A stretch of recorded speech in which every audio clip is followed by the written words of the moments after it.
Lay down, close your eyes, relax, and listen to my voice. Focus on your breathing. Take a nice deep breath in and let it out. Again, breathe in and breathe out. Now breathe deeply and evenly. And as you focus on your breathing, you may notice how your breathing is slowing down. Relax into your breathing. Just let it breathe and let it go.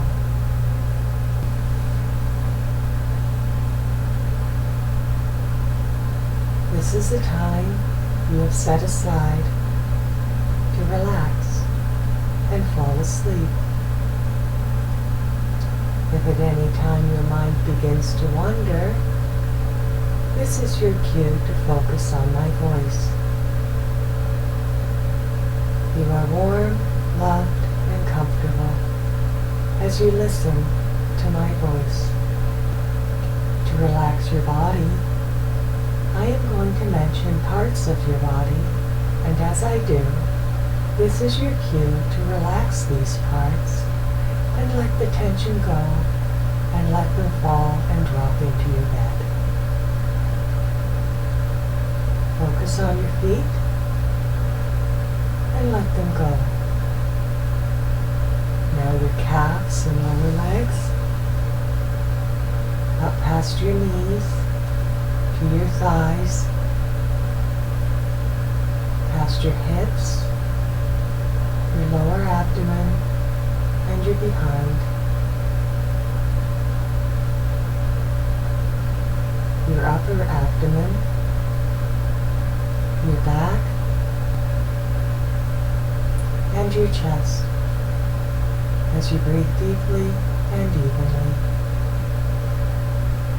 You may notice when you're breathing how your breathing has become as relaxed as that of a sleeping newborn baby.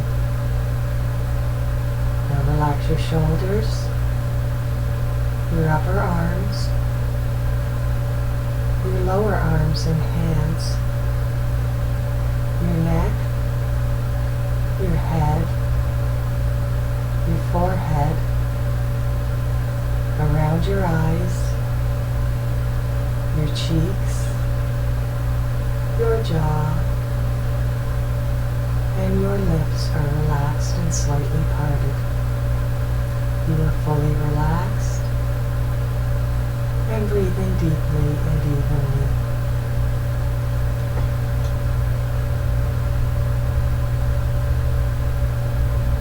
As you listen to my voice, I will tell you how in our story up until this point, you have been sitting on the front porch of your cabin in the mountains when you saw a spot in front of you that was darker than the surrounding area. This spot became a solid object and rolled down the road till it came to a hill. You followed this up to the top of the hill,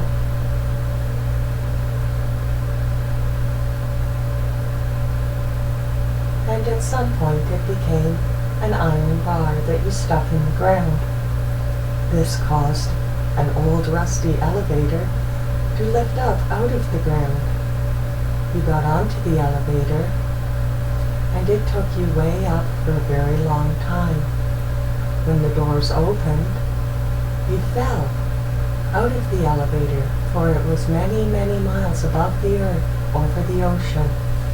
You fell for a long time, but in the elevator was a ball that turned into a bubble, and you became safely encased in it, where you floated on the top of the ocean for a time, and then the bubble, with you safely within it, sunk far, far, far to the depths of the ocean.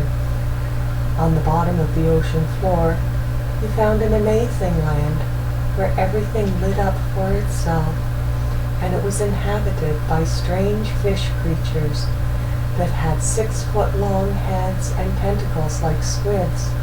They lived in a massive castle city that had grown there, that also had its own light. There were trees and plants and roads that also had their own light. Your bubble went into the castle city and was in a room, with you within it, safely calm and comfortable. Into the room swam one of these fish beings, and you fell asleep staring at its strange hypnotic eye. Now this is where tonight's story begins. Focus on your breathing and relax. You feel warm, loved, and comfortable. Breathe in and breathe out. Your mind is calm, quiet, and listening to my voice. Your mind is completely empty and just hears my voice. Listening to my voice is putting you into a trance. The important thing for now is to concentrate on my voice as this feeling grows deeper and deeper. You become more and more relaxed as you begin to drift off to sleep. You're drifting deeper and deeper and following this pleasant feeling. You are enjoying falling asleep. You're falling asleep almost, but not quite.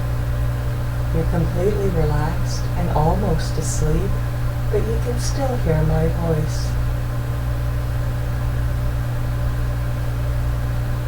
In this completely relaxed state of almost sleep, you will listen to my voice and notice how my words can make pictures.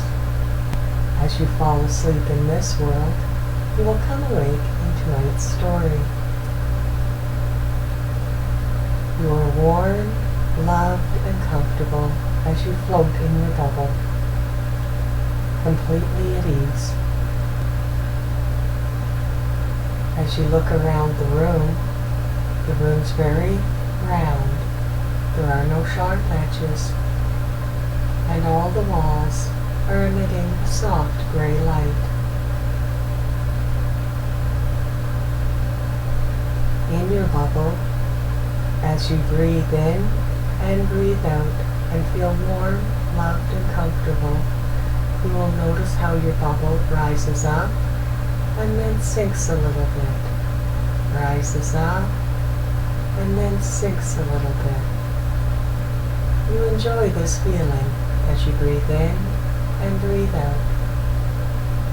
You calmly survey the room and see on the left, about 5-6 feet away from you, halfway up the wall, it's a bit of an overhang or a shelf that has grown out of the wall. It grows out a few feet, maybe 3 or 4 feet, and bends down slightly. Underneath this overhang, you see on its side, floating up underneath, is the fish you had seen earlier.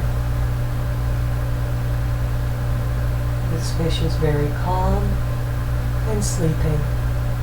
You feel very calm and you want to go back to sleep. So you close your eyes, breathe deeply and evenly, feel very warm and comfortable, and drift back to sleep for a time.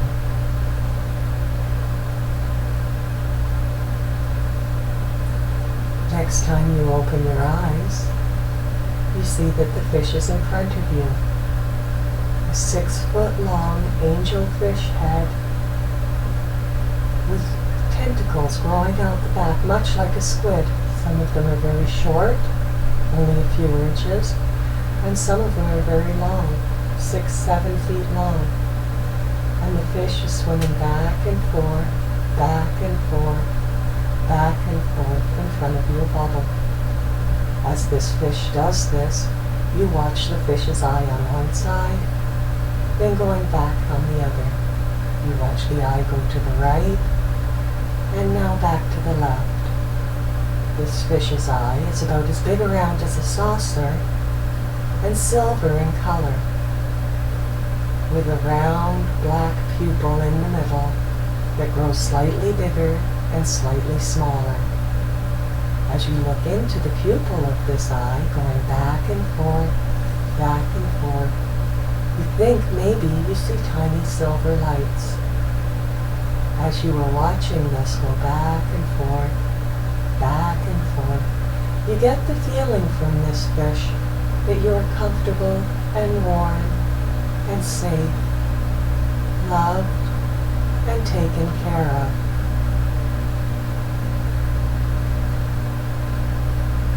After a time, you point to your chest and you say your name. The fish swimming back and forth, starts making some very strange sounds. These sounds sound something like what you've heard from whale song or dolphins, yet a little more complicated. Squeaks, singing, clicks, growls, and you know that this fish is talking to you. As you listen to this sound, it's very pleasant to your ears, like harmonious music. As you listen, you realize that the fish is saying her name and that it is female. A young female. You get the feeling that perhaps she's 12 or 13 years old if she was human. You find it very odd that you can feel and understand what is going on with this fish. The one sound she makes quite often, you cannot repeat, not with a human mouth and vocal cords, but the closest you can come to describing the sound would be soliloquy. And you know this is her name, Soliloquy. You find her very pretty and very pleasant to watch as she swims back and forth in front of your bubble.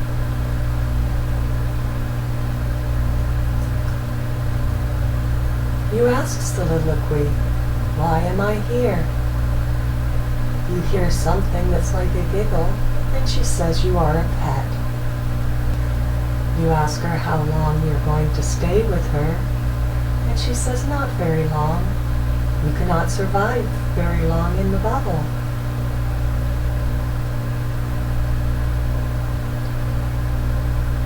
You ask how you got there, and she tells you as she flips cutely on her side so her eye is facing at the ceiling, and then she spins around to come back to again swim back and forth. She asks you to look up at the ceiling. When you look up at the ceiling, you see there are little bubbles, little balls up there of blue, fuzzy light. Some are as small as marbles, some are bigger, about the size of baseballs. One is almost the size of a bowling ball.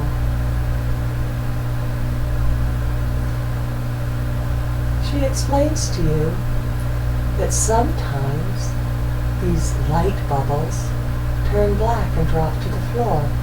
And when they do, if she lets one go out into the ocean, it will travel far away and it will come back with some living thing from the great above and beyond.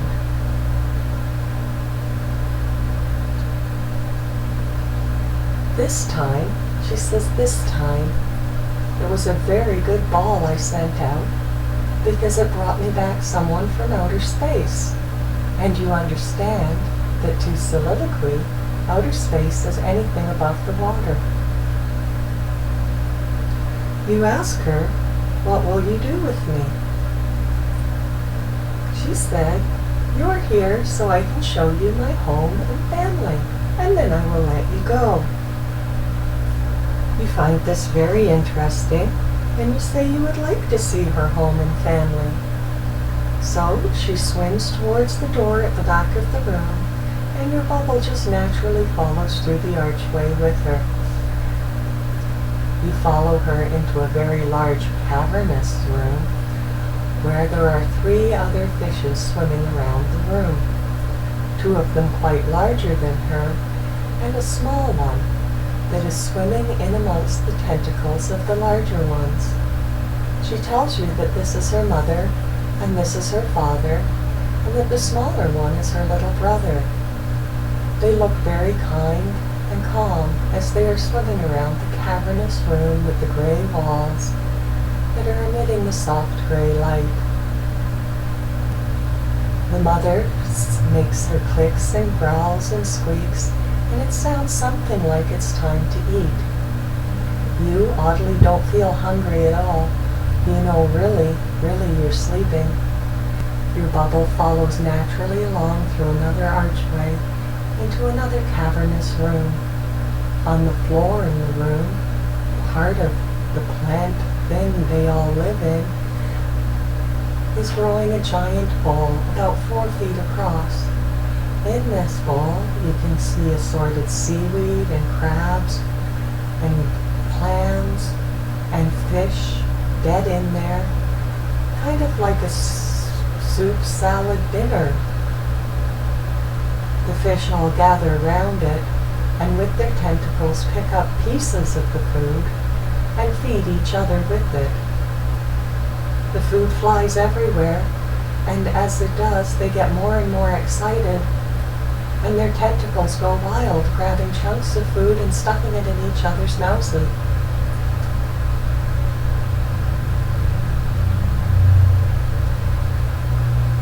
As they grab more and more chunks of the food with their tentacles and stuff them in each other's mouths, they become very, very excited. It seems like they're going wild with joy as they're stuffing bits of fish and seaweed, bits of clams. The shells go flying and the clams go in each other's mouths. And they're having a little food party as bits of food fly up through the water. A bit of a frenzy, and you do. You feel the words feeding frenzy coming from the fish creatures as they eat together. It is a joyous and loving scene. Then, just as sudden as it started, it stops, and they swim back into the large room, where the 2 parent fish swim around, and the smaller fish follow them and dance in their tentacles. The sounds they are making sound very much like laughter, and you laugh too watching them and feel their joy. Then Soliloquy swims back towards you and says it's time to go back to the room. So you go back into the smaller room where you saw Soliloquy sleeping. You look around at your bubble and notice that there's a fine white line running across it, somewhat like a vein. This vein is growing and branching off into other white veins on the bubble. You look again at Soliloquy, and you see that there is a small stream of bubbles running from her one eye as she swims back and forth, watching you, and you know it's time for you to leave. You know the little stream of bubbles is because she's sad to see you go. You ask her, "Will I see you again?"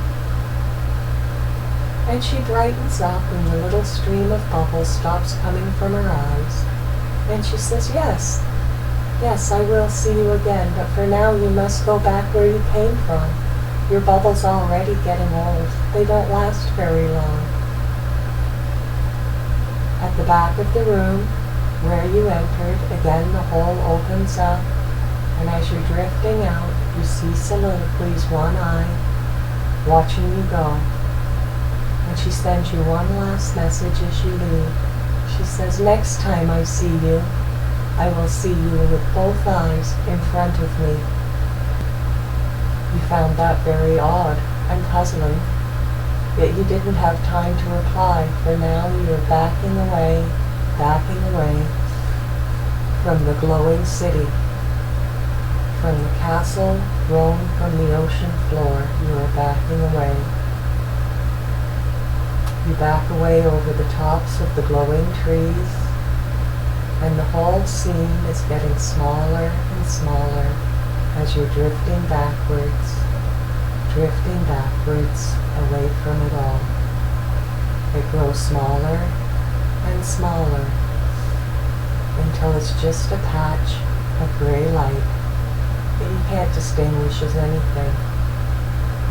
As you're traveling backwards, you look up and can't see any light from above yet, and you drift backwards further and further, and it is a very pleasant feeling until you are in total darkness. Drifting backwards in the soft blackness, you are warm, calm, and comfortable. As you wait to arrive at the surface, you notice that the little veins on the surface of your bubble are slightly glowing and slightly growing, and you know it's time to go home. For a long, long time, you float backwards, and then you feel you are just going up. You feel your bubble rising and rising, and as you look up, you can make out a faint glow on the surface of the water as you rise up, and as you're watching, laying back, looking straight up, you begin to be able to make out some ripples on the surface of the water, and plop, you're on top of the water again.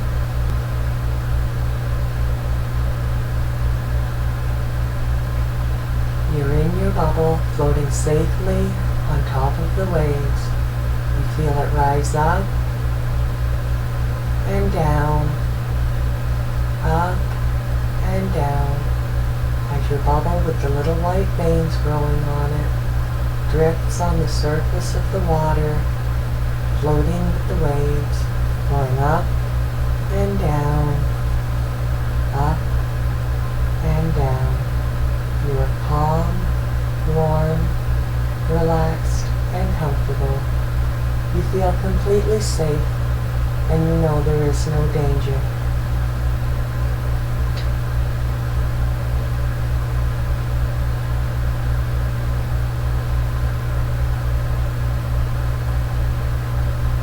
There must be a little bit of a wind outside, because you feel your bubble begin to spin. As it spins very slowly, being blown by the wind, you notice on the horizon that the sun is beginning to come up or go down. You don't know if this is a sunrise or a sunset as it goes past your field of vision very slowly. It's on your left right now, and now it's in front of you, and now it's on your right. And again, you're looking at blackness. As you look at this sunset or sunrise, you notice how the sky is grayish blue with a little bit of pink light, just the very break of dawn or the very last of the day. And again, you see it on your left, and it goes past to your right, and you're staring at blackness again. Many times you spin and see the sunrise on your left, in front of you, on your right, and blackness. Sunrise on your left, watch it travel past to the right, and blackness. On the left, it's a beautiful sunrise or sunset, and gone again. You do this for a long, long time, and you realize that it's not going at normal speed. This has been a long time, and the sky's become only slightly brighter. Only slightly brighter. Now you see yellows and blues and purples. You know what a beautiful sunrise or sunset looks like. You can fill in the colors yourself. You can decide for yourself whether there's clouds or not. Just picture this beautiful sunrise going from the left to the right. And as you look at the darkness, you notice very faintly, that you're approaching land. You can just vaguely make out the white outline where the ocean meets the sand. You can just vaguely make out where there are palm trees and perhaps some hills.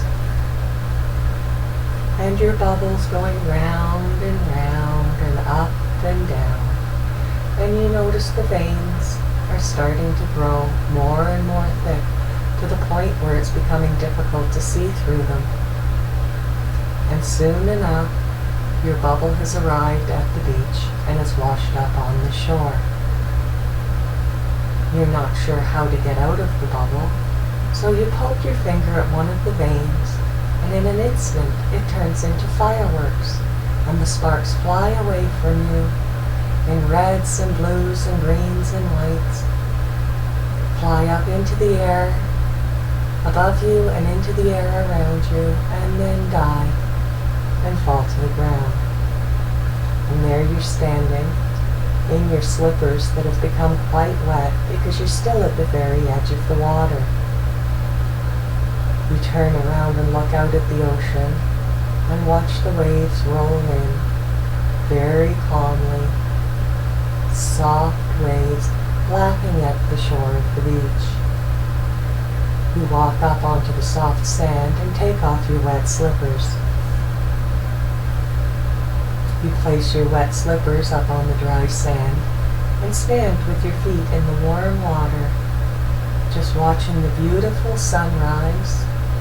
And now you realize it is a sunrise because it's getting brighter. And look at the beautiful colors as the sun begins to climb over the horizon. This is getting very bright, and you decide it's time to find a way home. You know you are no longer in the mountains anymore, and you are no longer in the Northland. This is the South, where there are palm trees and white sand beaches. You look one way, no sign of life. You look the other way, no people. You look above you and see a gentle pelican flies by alone overhead, and that is the only living thing you see. You're not sure what you're going to do when you turn around to survey the beach and see a metal rod sticking out of the sand. You're not very happy at this being your only choice after your last elevator ride, but you decide since there are no other signs of life or civilization around you, perhaps you should consider this as a mode of transportation. So you walk across the warm sand and you sit down beside the metal rod and you put your hand on the warm, white, soft sand.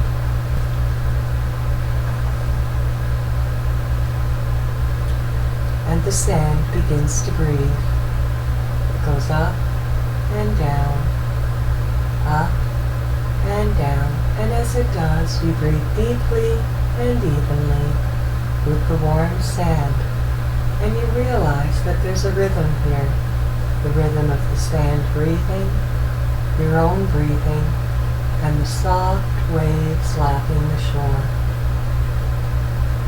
The sun's starting to become very, very bright and hot, so you close your eyes and enjoy the darkness behind your eyelids as the sand breathes and the ocean laps at the shore, and you focus on your own breathing and relax into your breathing. Let it breathe, let it go, and then you feel the sand begin to rise and something hard beneath your hand rising, and you know it is the elevator. You stand up and step back as it rises up and the sand runs off it. You walk around to the front and are quite happy to see that this time the elevator looks shiny new. You reach into your pocket and there's the gold key from before that you found in your cabin days before. You take out the gold key and there is the keyhole beside the button to the right of the door.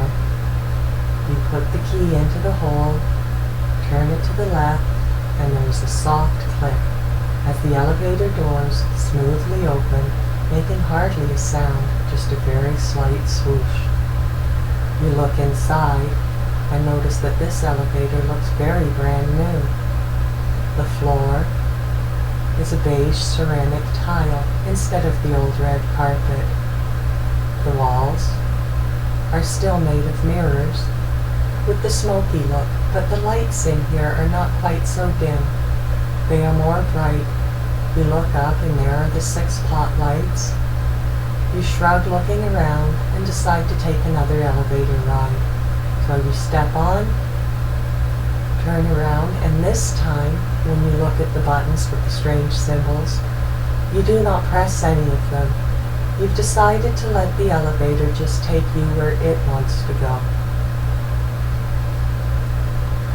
The door closes on its own with a very soft swoosh and a hiss. And there you're inside the elevator, listening to the calm, soft music. You feel the familiar bump as the elevator begins to rise, and you're on your way up again, not knowing where you'll go, but feeling very calm, relaxed, and comfortable. You look up above the door at the long row of symbol lights and watch them go up. Again, you must have began at 1, till 2, and then another long wait till 3, a long wait till 4. You become quite bored and sit down on the floor of the elevator, leaning up against the wall, and you hear a soft hum from the elevator as it's rising up, and you listen to the soft, calm music, and you relax and close your eyes and just drift for a while you're waiting to see what happens next.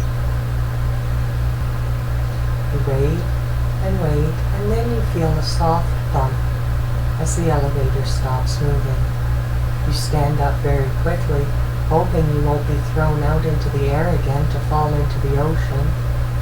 But this time the elevator's doors open on an ordinary-looking hallway, and a giant ant walks through the door. This is a human-like ant. It's a very strange creature indeed, but you do not feel afraid. It has 4 legs on the ground, helping to support its abdomen, and its thorax, its top of its body, has 2 arms, and it is wearing a white lab coat. It doesn't seem shocked or amazed to see you at all, and it comes on the elevator, its head being slightly below yours.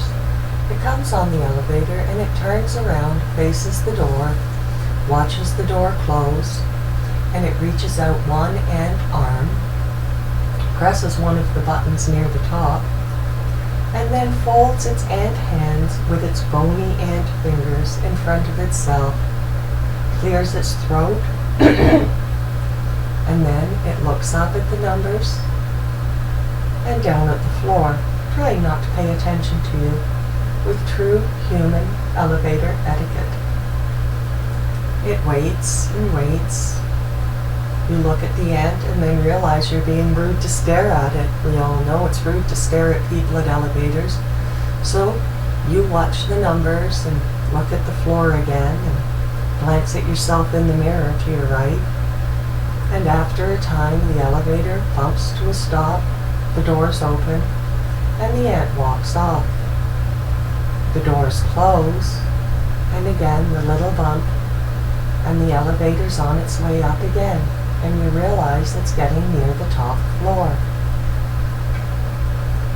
You find this quite strange about the ant, and you look in the mirror to your right, and you look very closely at yourself, and you get an unusual feeling like you're not alone.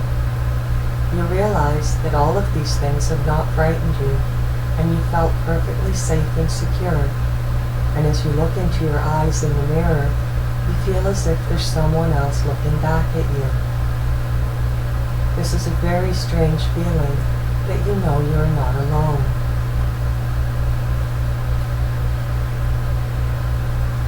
You ask your image in the mirror looking back at you. You say, "Why the ant?" Your image doesn't say anything back, but the same thing you just did. It just says, "Why the ant?" You become very, very quiet. You close your eyes and bow your head. You clear your mind of all upsetting and distracting thoughts. And you think, "Why the ant?" And in the darkness, in your mind, you realize that you're not alone, that there is someone with you. This person, you get a feeling like you should give the person a name, but the only name you can think of for the person is the storyteller. So you ask again, "Storyteller, why the ant?" And you clear your mind of all upsetting and distracting thoughts, and as your consciousness floats in the soft blackness, you have a thought, not your own, come to you. And you know that this thought is from the storyteller, and this thought is kind and calm and loving, and it tells you, "Time is the only thing that I have to keep this whole story from happening to you all at once." You sit and contemplate that thought for a moment, and it leads you to decide to be patient and just see what happens next. You look up and you realize with another soft bump that the elevator has reached the top floor. And the doors open with a soft swoosh, and this time you are looking across at the sky. You will not be falling this time, you are safely in the elevator. And you see clouds drifting by, you feel a bit of a warm wind. You get down on your hands and knees because you feel you're up very, very high, and you crawl to the very edge of the elevator door. And when you look down, you see clouds floating by, you see countries and oceans, and you know you're really very high, high up in the air. Over what part of the world, you don't know. None of this geography looks familiar to you. You look to your left, and off in the distance, amongst the clouds, you see coming towards you a very huge Zeppelin. This is not as plain gray as the ones you've seen in movies. It's absolutely massive and dark gray in places, black in others, rust in others.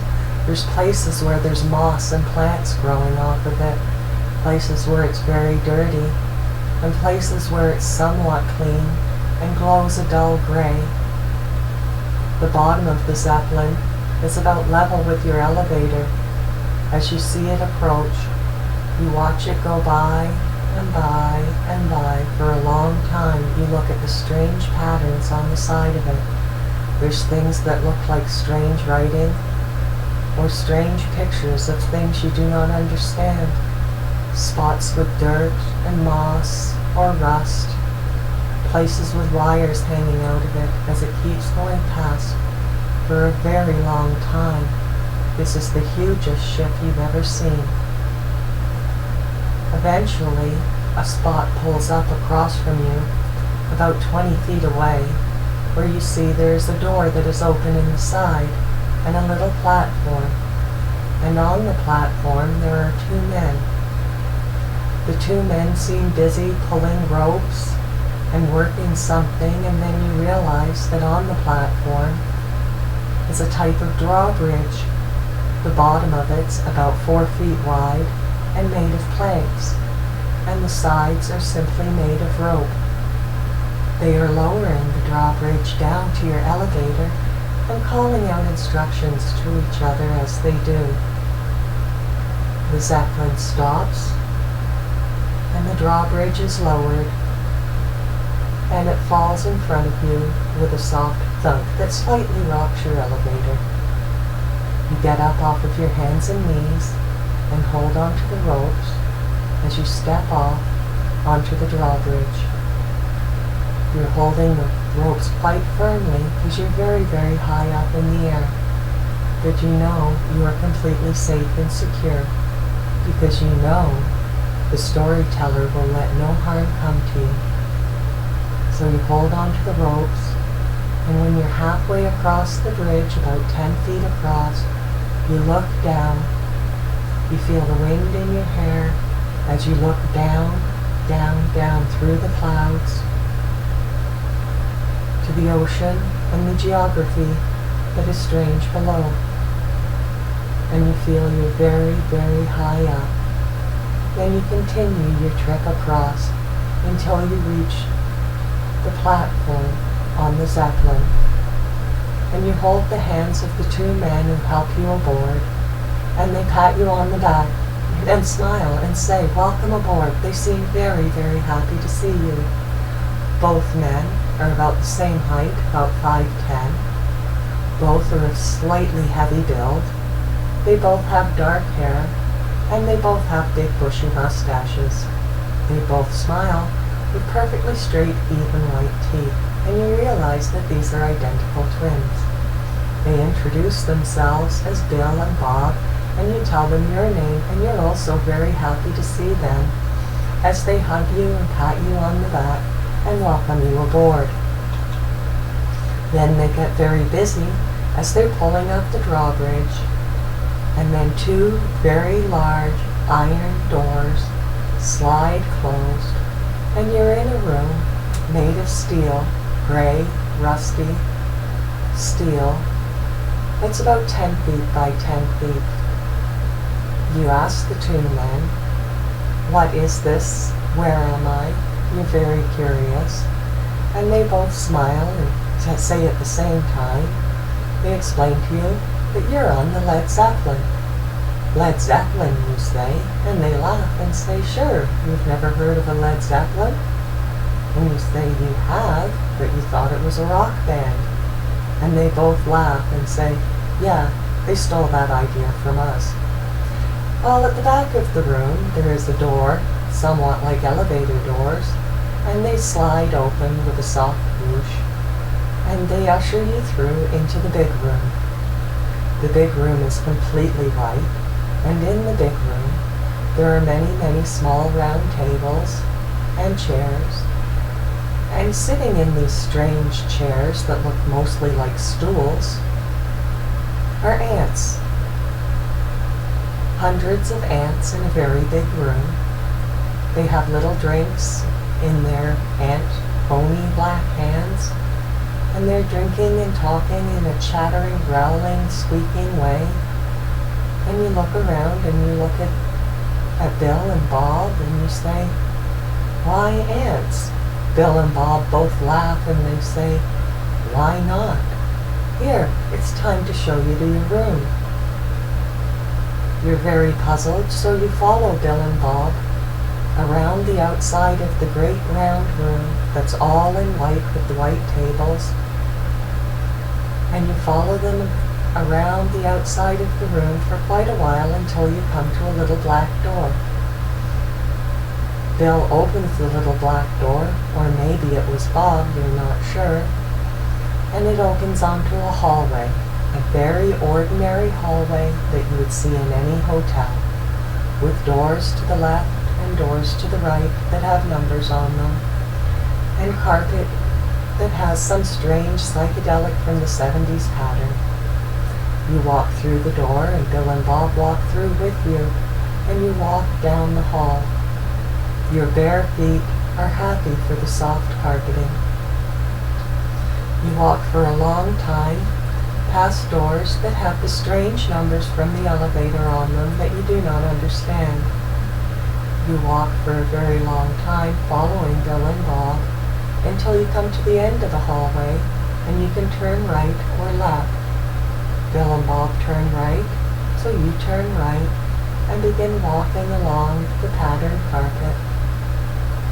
I don't know what color it is, but you know. I don't know what the pattern on the carpet is, but you know, as you watch your bare feet step, step, step along the carpet. You walk and walk, watching your feet, Bill and Bob get a little ahead of you, and you can hear them chattering and laughing and talking about something, but there's something about the carpet and your feet walking on it that fascinates you. So you look down at your feet, walking and walking. Bill and Bob turn left, you turn left. Bill and Bob turn right, you turn right, as you walk and walk and walk along the hallway. Then they stop at a gray door. It has no numbers on it, and it looks like it's made of metal. They open the door and they say, one of them says you're not sure if it's Bill or Bob. He tells you that you're going to be sleeping near the engine room because humans like the sound of the engines, but the ants don't.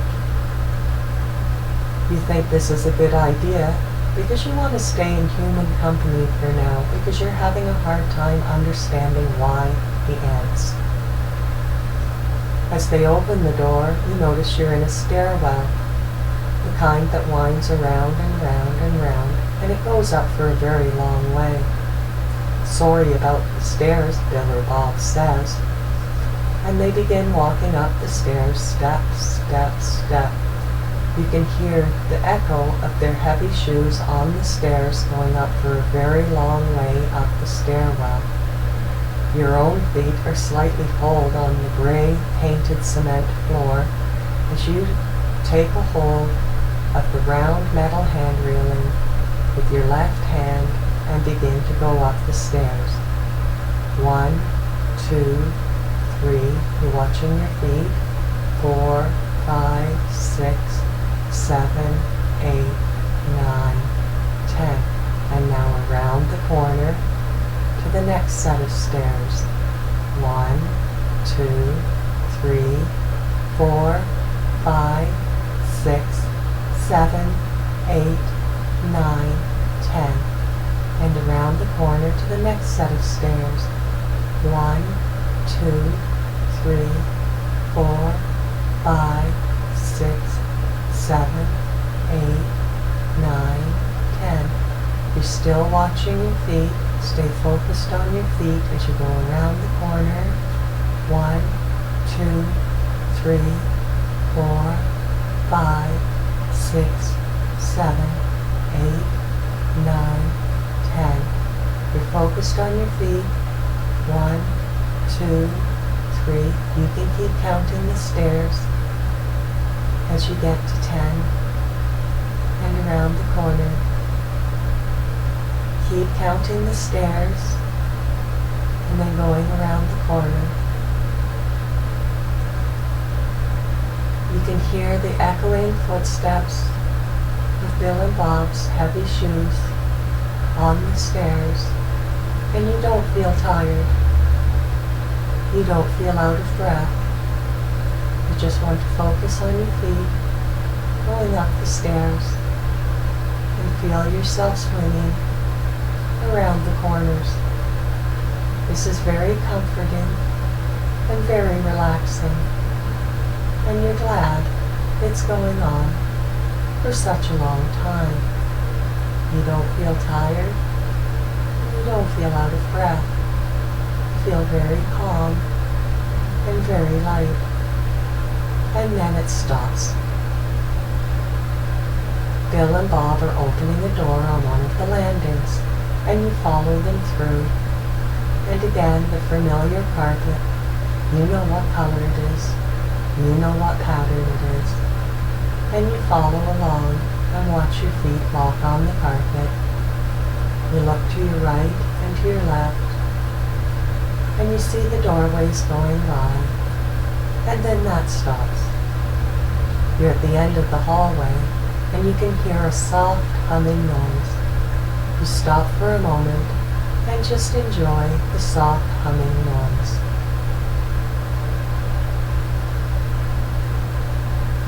Bob says, "That is the sound of the engines.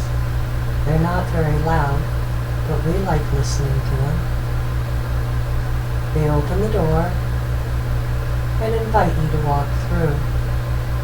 When you walk through, you see you're in a room about 12 feet by 12 feet. with just plain white walls, one round light at the top is putting out adequate light for you to see what's in the room, and you see your bed from the cabin. The exact same bed from the cabin is sitting right in the middle of the room, and this is the only thing in the room. It has the fluffy white pillows, the soft white sheets that smell a little bit like bleach. It has the big white fluffy comforter on it. You're quite surprised to see your bed right in the middle of the room. Bill and Bob have come in the room, they're standing behind you, and one of them tells you, quite proudly, that they brought the bed here for you because you know of how comfortable it is and that it's your favorite bed. On the end of the bed, you see thrown across the white fluffy down comforter, you see your favorite flannel pajama bottoms and your favorite big baggy t-shirt. You look at Bill and Bob, and one of them giggles a little bit and shuffles his foot and says, "I brought your favorite pajamas too." You thank them because you've grown very, very tired and you're beginning to ache a little bit and you just want to go to bed. You say thank you to both of them. You shake their hands and say thank you for bringing my bed. You say, before I go to bed, perhaps I should go back and find out why the ants. Bill and Bob both shake their heads and they tell you, no, you want to go to sleep. You're warm, loved, and comfortable. They take turns telling you that you should relax and go to sleep. You should breathe deeply and evenly. You want to go to sleep. You enjoy going to sleep. This is the time you'll set aside to rest and sleep. Then Bob says, "Obey my voice," and you decide that that is the right thing to do. So you go to the bed and you say goodnight to Bill and Bob, who leave and close the door behind them. You take off your sweatshirt with the hood and your jacket, and you take off your pants, and you're very happy to put on your very soft, very comfortable flannel pajamas, and your big, baggy, soft cotton t-shirt. You pull back your down comforter and jump into the most comfortable bed you've ever known. And you lie down and you put your head on the soft pillow and very quickly become very warm, loved, and comfortable.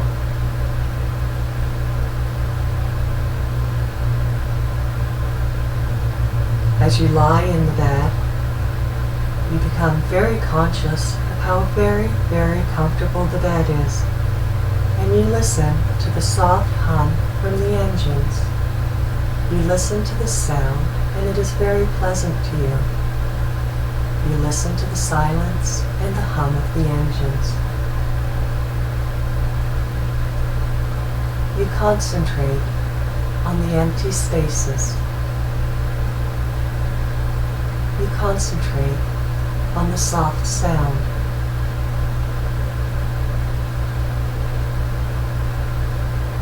As you listen to the sound, you feel your bed gently rise and fall, very gradually, as the Zeppelin gently rises and falls on the air currents.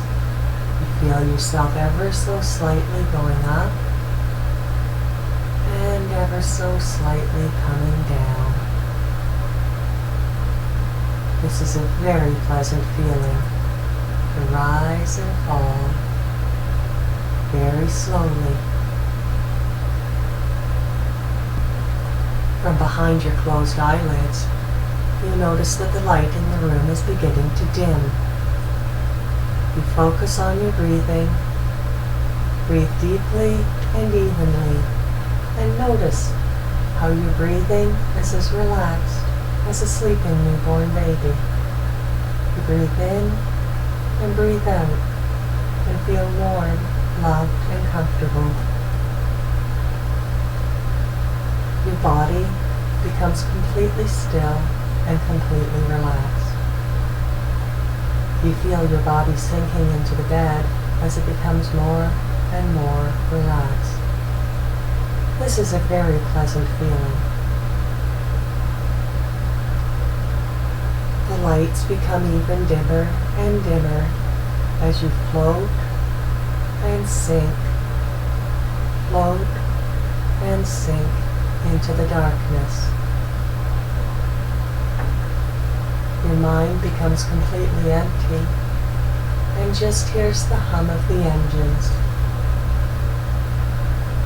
Listening to the hum of the engines is putting you into a trance. You go deeper and deeper into this feeling until you're almost asleep. Almost, but not quite. As you go deeper and deeper,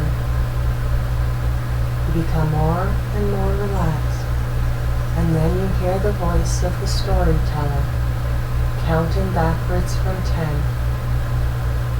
And as she counts backwards from 10, you become more and more relaxed and fall into a deeper, deeper sleep. When the voice of the storyteller gets to 0, you're in a very, very deep sleep.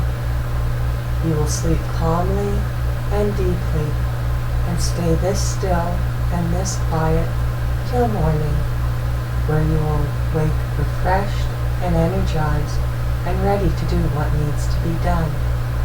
Now relax. In the empty spaces between my words, you will listen to the hum of the engine as I count backwards from 10. When I reach 0, you will be completely asleep and stay that way till morning, when you will awake refreshed, energized, and ready to do what needs to be done. 10, 9, 8, 7,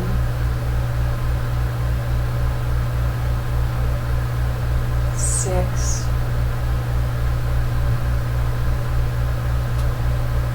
5,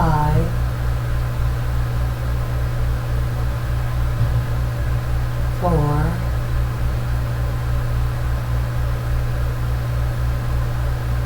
3, 2, 1.